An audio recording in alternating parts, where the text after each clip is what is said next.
a lot of people are asking you for advice. We've got Miriam, who just wants to know, what do you eat for breakfast? Should you eat waffles every day to sort of avoid the decision-making process, or should we mix it up, or what should we do? Well, what I eat for breakfast is a glass of orange juice and a cup of coffee. That's what I have for breakfast every day, and it's what I've had for breakfast for the last 35 years. So I don't have to think much about my breakfast, and I don't think it's worth thinking much about breakfast, so I'm happy. I think probably it makes sense to have a couple of things that you alternate among when you get really tired of waffles. So are people really agonizing about breakfast? I don't think people are agonizing about breakfast, especially not in an environment like this one where, you know, if you get one thing and you don't like it, you can always get another thing. You know, you've paid a fortune and you can now take everything that they have to offer. I think when people go out to restaurants, they do agonize about breakfast, even though they shouldn't, or at least some people do.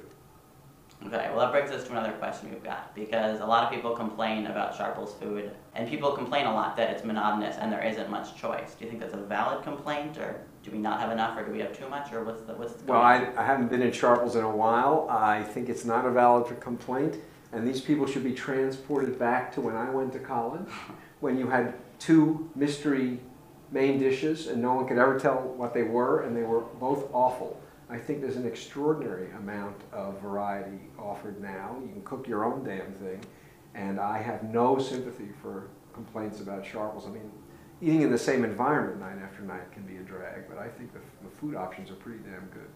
So everyone's going to hate me now. Don't complain about Sharple's. Maybe we'll bring you in a few times and see how you like it. Yeah, I suppose I'd get tired of it if I was doing it, you know, 150 times a year. It might get old.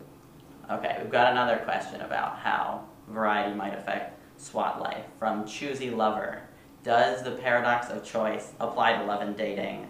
Does the persistent prevalence of other viable dating options make us less satisfied in all of our relationships and more likely to cheat or divorce?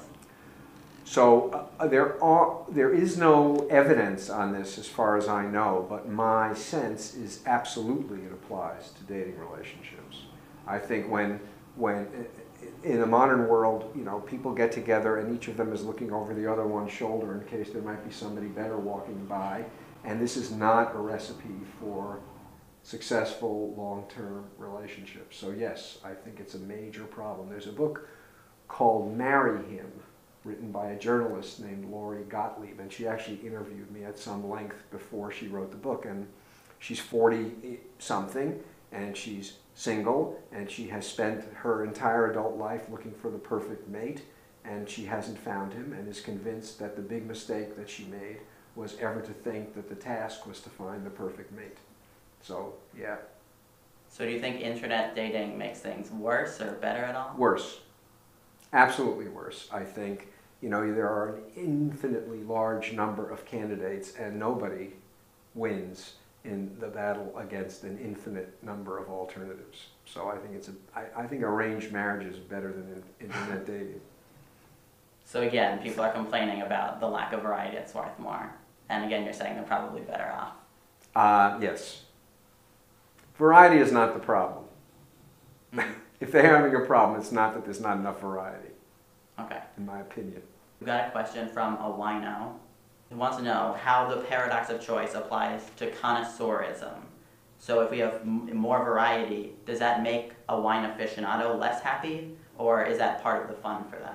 I think the answer to that is it's part of the fun, and nobody, you know, my book is sometimes misunderstood. I'm not suggesting that all people are paralyzed in all domains by too much choice. There are people, when they're looking to buy a car, who roll up their sleeves and rub their hands and say, let me at it. It's a challenge that they welcome, they love thinking about the candidates, and they can't have too many. The more things there are for them to think about, the more satisfaction they get when they finally figure out what they want. My argument is only that nobody wants to go through that in all areas of life. And so if you cultivate taste in wine, then having lots and lots of options is an opportunity for you to indulge this expertise that you've now developed, maybe even experience some pleasant surprises and change your kind of calculus of what's a good wine and what isn't. The problem, to my mind, about cultivating real taste in wine isn't about choice. It's a different problem, which is that you stop being satisfied with wine that, let's say, costs $10 a bottle, and you now need to spend $30 a bottle just to get wine that's good enough. It's not even great anymore because you've become so discerning that just to have a good enough glass of wine, you now have to earn 3 times as much money as would satisfy people who weren't quite so discerning. So that's the problem with becoming a wine connoisseur. It's expensive. Okay. The wine connoisseurs have a problem. The wine companies do not. The wine companies do not. That's correct. They want wine connoisseurs.